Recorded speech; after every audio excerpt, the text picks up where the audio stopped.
Hey everybody, welcome back to the channel. I want to apologize for being gone for so long. Hurricane Ian kind of slowed me down a little bit. I've had some other issues to deal with while we were in the holiday season, but I'm back now. I'll be doing videos at least once or twice a week now that I'm back. Before I go ahead and do a full service and cleaning of this LeCoultre watch, I want to cover a few things that have bothered me since Christmas. And one of those is the state of the economy and how some people just kind of complain. So I'm going to cover those in today's video, at least the first half, and then we'll get back to the assembly of this watch. I typically don't use this platform to rant about anything, but I have to cover something that really bothered me. I don't TikTok, my wife does. She likes to watch TikTok for some strange reason. And one day I was listening to somebody that she was watching on TikTok complaining about the cost of products at Panera Bread. I'm not a Panera Bread customer. I think I've only been there once maybe. Anyway, she was complaining that she walked into Panera Bread sometime after Thanksgiving and paid $13.78 for a small sandwich and a cup of tomato soup. And that price was up 70% since she had purchased it the last time, which was about 6 months earlier. She started complaining that the company that owns Panera Bread, some conglomerate in Europe, is run by 3 people, and that these 3 people are only raising the prices so that they can make a bigger profit margin. And she just kind of ranted about that, about how these major corporations just keep raising profits to steal money from their customers. And it's some kind of an effort or conspiracy that business owners tend to put more money in their pockets. So let's talk about the facts. If you don't own a business, then you probably don't realize that almost every single business has the largest expense in its payroll taxes, insurance, and those related fees to keep and maintain employees. These expenses can sometimes be 50% of the operating expenses of that business. Not to mention that we've been living in a 2-year dramatic increase in inflation, including energy and food, which is conveniently omitted from the American inflation rate. I'm not sure why, but they should include that. Let's look at some of these factors and discuss the truth about this woman's complaint. And yes, some of us can feel very righteous when we demand that entry-level jobs be paid more, and in some cases, like California and New York, up to $15 per hour. Let's take a look at the 2-year increase in just labor costs. If you own a small business with 10 employees, and 5 of those employees' hourly wages go up 70% or 75%, the expenses that you incur as a business owner with those employees actually doubles because of the benefits, taxes, and related expenses, which is typically 18 to 25% of the labor cost.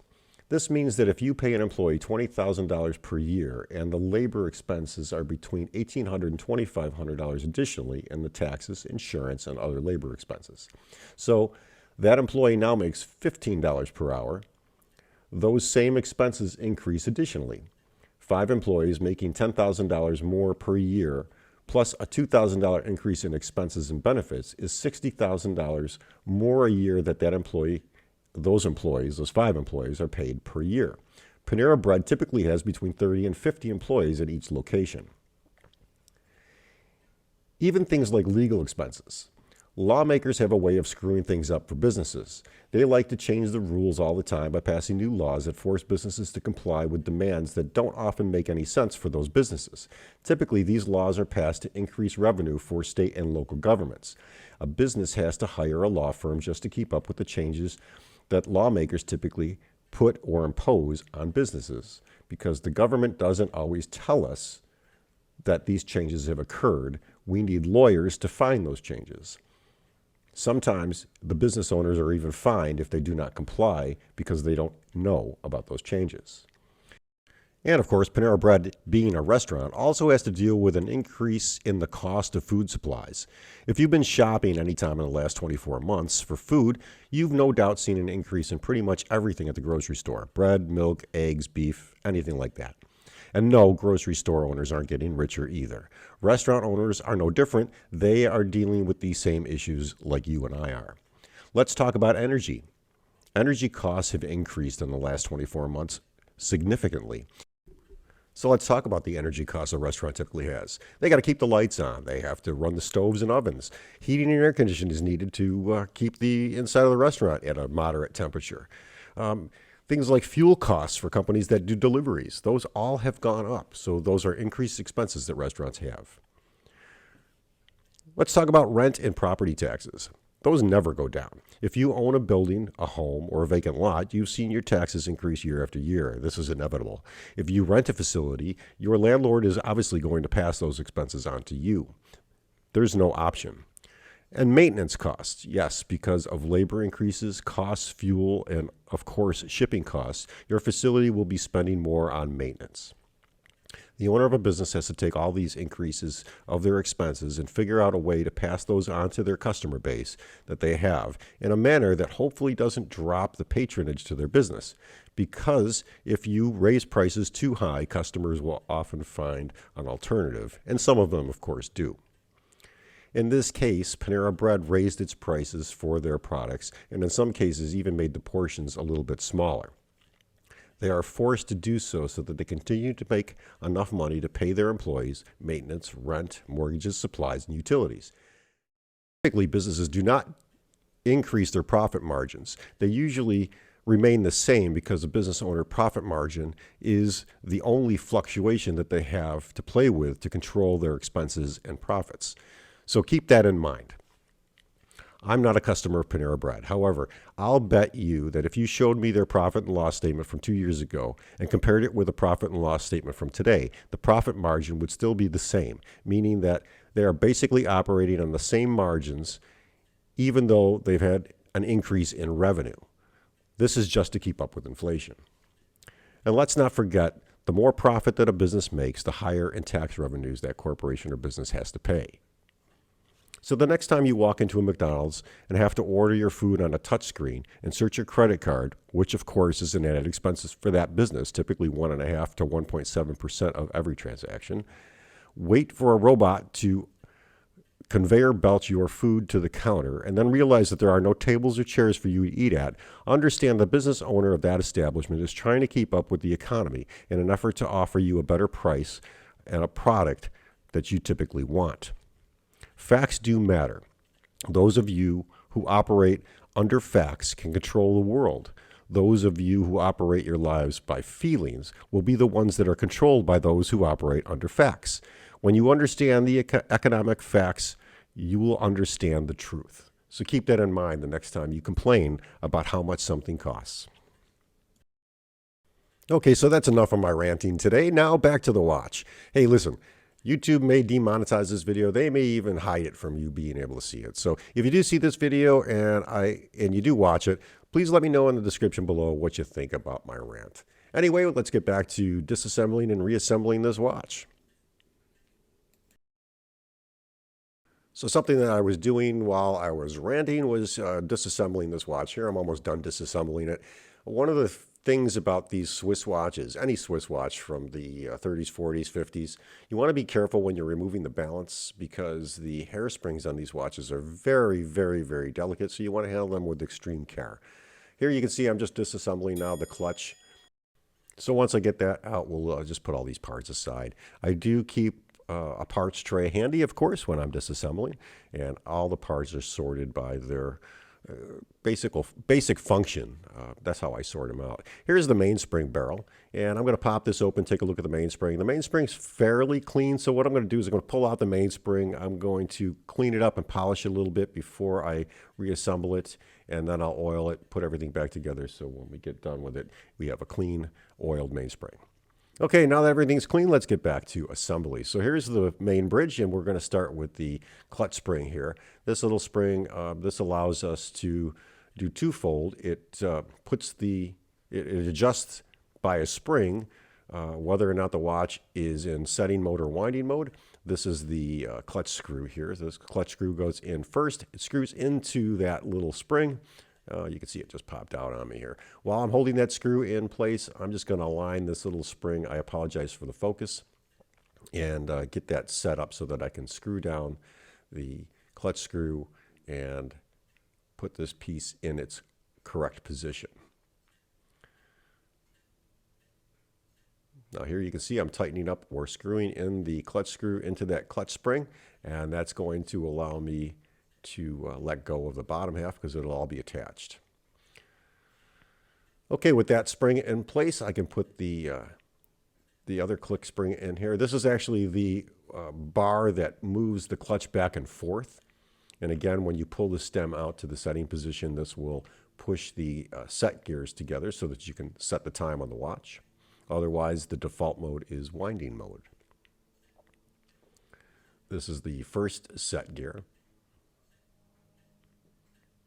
And here's the second set gear. And these are held in place with a small little bridge plate.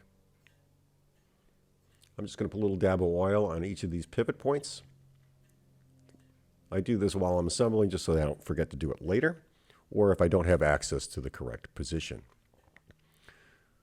I'll put that little bridge plate in. Let's get a screw for that and pop that in place.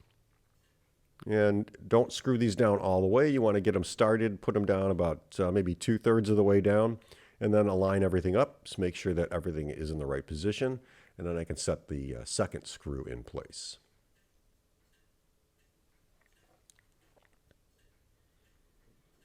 Now that everything's in the correct position, we'll place that screw in and we will tighten it down just about 3/4 of the way. I'm going to make sure that the actuating springs are all in their correct position, and then I'll tighten it down all the way. I'm going to put a little oil on this position too so that it slides more evenly.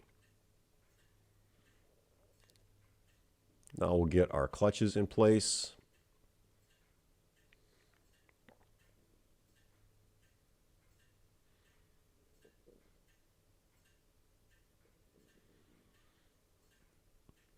Assembling these small watches can be problematic if you've never worked on a tiny watch before. Now that those gears are in place, I'm going to loosen up the clutch screw, and this will allow me to reinsert the stem and crown back into the movement. I like to have the stem and crown in position before I do the rest of the assembly. That way I can do testing as I go along. So you're going to make a little adjustment now and then to that clutch screw. You're going to make sure everything falls into place. And then it's always a good idea to do a little test, make sure that the watch both sets and winds correctly from the stem and crown. So here you can see I'm testing the set gears, and then I'm going to flip this over and look at the winding gears. Looks good so far.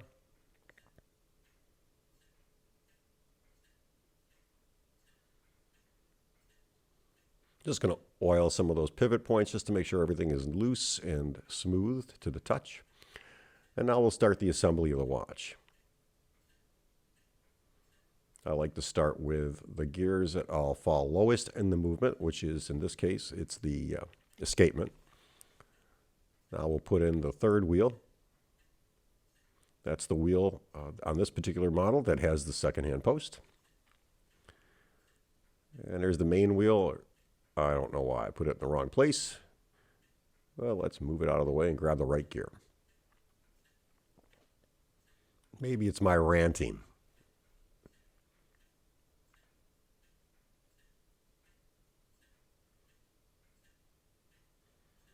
So I'm going to put that main gear in position. Then I'll insert the second wheel.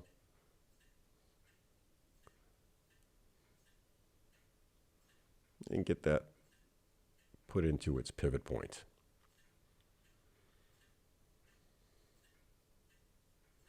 Again, you want to be very careful. You can damage these gears if you're not careful. So just kind of move them around, make sure that they're all seated correctly before you move on to the next phase.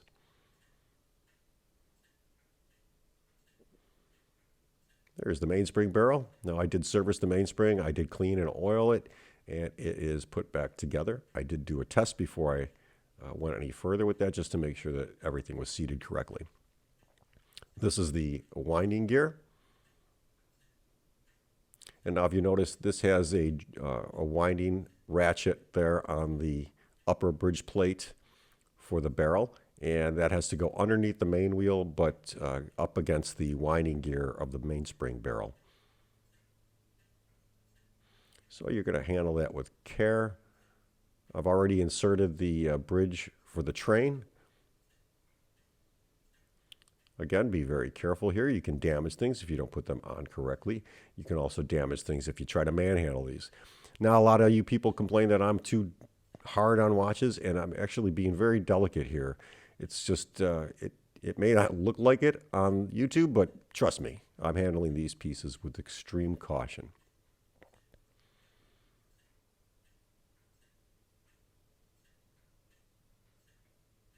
We'll slip that into place, and it should seat itself.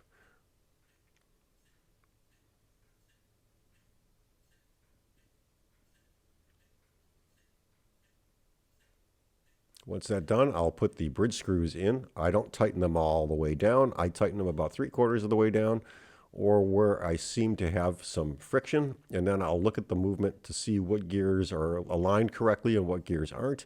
That way I'm not doing any damage to the watch plates or the gears. Once I've tinkered with all those gears and got them in the right position, I will do the rest of the assembly and tighten all the screws down. I did that off camera because I like to work on these small watches under a microscope just to make sure that I'm not doing any damage. Now we'll put the screws in for the bridge, and we will tighten these all down.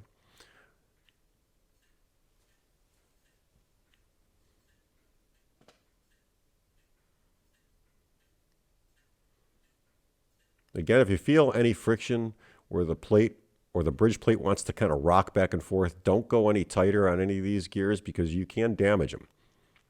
Okay, now is a good time to test. So we're going to test the winding and the setting, make sure that everything is still working good. I like to do this from both sides. I'll put it in the winding mode, and then I will turn the crown just to make sure that the gears are all freely moving and ready for the pallet fork to go in.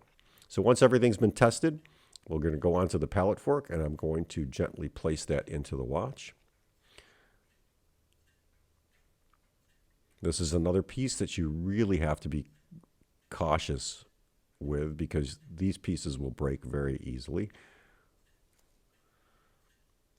Now here's the bridge for the pallet fork. Again, I'm probably going to take this to the microscope and make sure that it is all seated correctly so I don't damage anything. Once it is seated correctly and that my pallet is in the jewels correctly, I'm going to go ahead and screw in the plate. And again, what I'm going to do is tighten these about 2/3 of the way. And I'm still going to do some testing to make sure that pallet fork is free. And only until it is seated correctly will I go ahead and put the second screw in. And here you can see I'm testing to make sure that pallet fork is working correctly. Now that it is, I'll tighten this screw down and go on to the second bridge screw for that pallet bridge.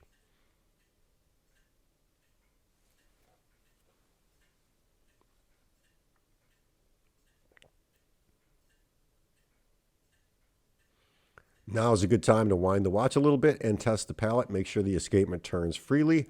Here I'm going to use a dry oil stick, and I'm just going to kind of go back and forth and just double check to make sure that while the watch is wound, I can get a certain spring on that pallet fork as it's kicked back and forth from the escapement wheel.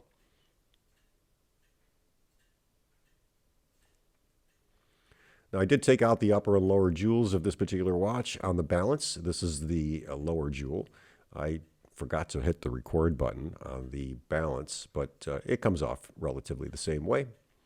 So those jewels have been cleaned, which was the issue on this particular watch. Both the upper and lower jewels were dirty. One was really, really bad, and it would run good face down, but it wouldn't run good face up. So that was an indication that the lower jewel was dirty.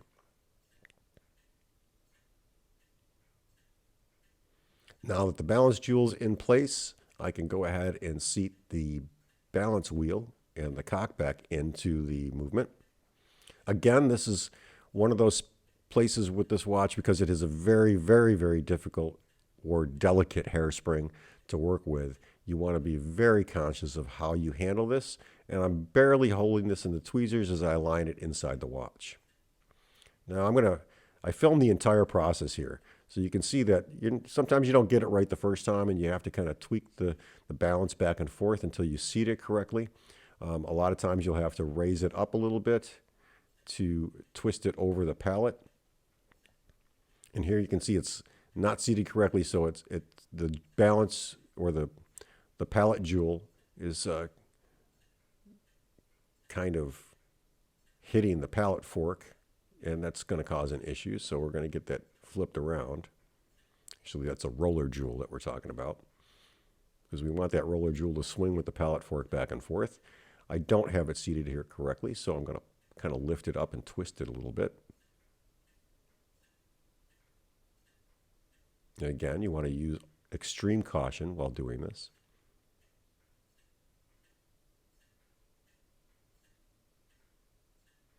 Once it's seated correctly, then I'll do a test again, and here you can see it kind of takes off.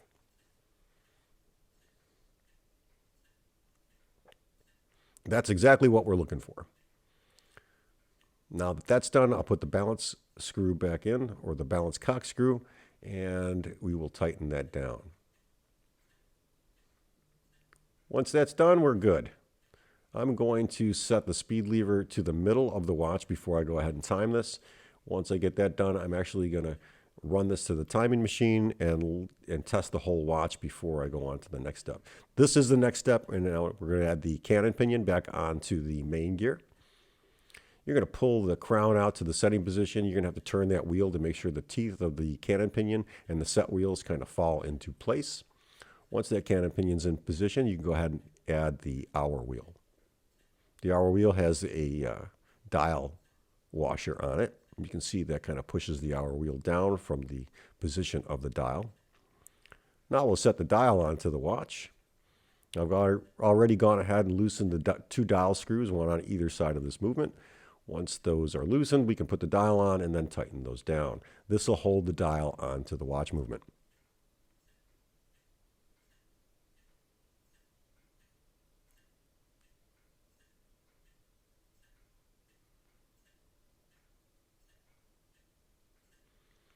And now the good part, we'll get the hands back on the watch.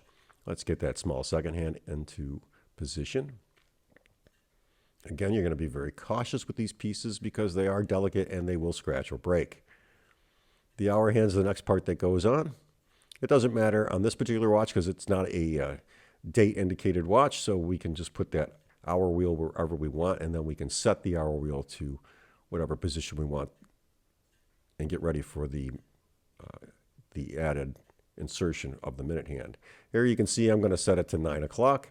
So I'm going to take that hour hand and aim it right at the 9 o'clock position. And I have about 20 seconds to get this minute hand back on and in position so that it is in the right place when the watch is at the 12 o'clock position. Both hands should be turning at the black marker on the dial.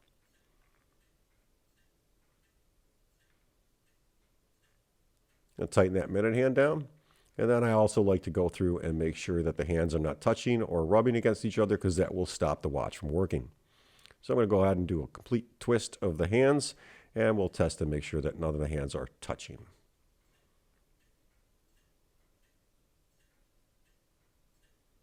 And I'm just going to aim it at 12 o'clock, and we'll take a quick gander if it's aimed at the right place. So as soon as that minute hand kind of spins around in another 20 seconds, they're both going to be aiming right at that black indicator at the 12 o'clock position. Now I can case the movement back into the lower part of the case. And we'll snap on the front. This watch is obviously not watertight, water resistant, or any of that, so dirt and dust will get into these watches and slow them down. It's just a fact of life. And here we have this beautiful 14-karat gold watch in its original beauty. The dial is an option the customer could have restored. I kind of like the fact that it's not completely restored because it kind of does lower the value of the watch a little bit. Just my personal opinion. And there you have it. This beautiful watch from the 1950s, running good. I've got this set to be about 5 seconds fast per day. I figure it's better to be fast than slow since I really don't have any strong low settings to adjust minutely on the timekeeping. Thanks for watching, guys. I hope you enjoyed this video. If you did, please give it a thumbs up. Let me know in the comments section what you thought about my rant. And if you like my videos, please subscribe and you'll get a notification or you'll see the next time I upload a video. Thanks for watching. Take care and have a great day.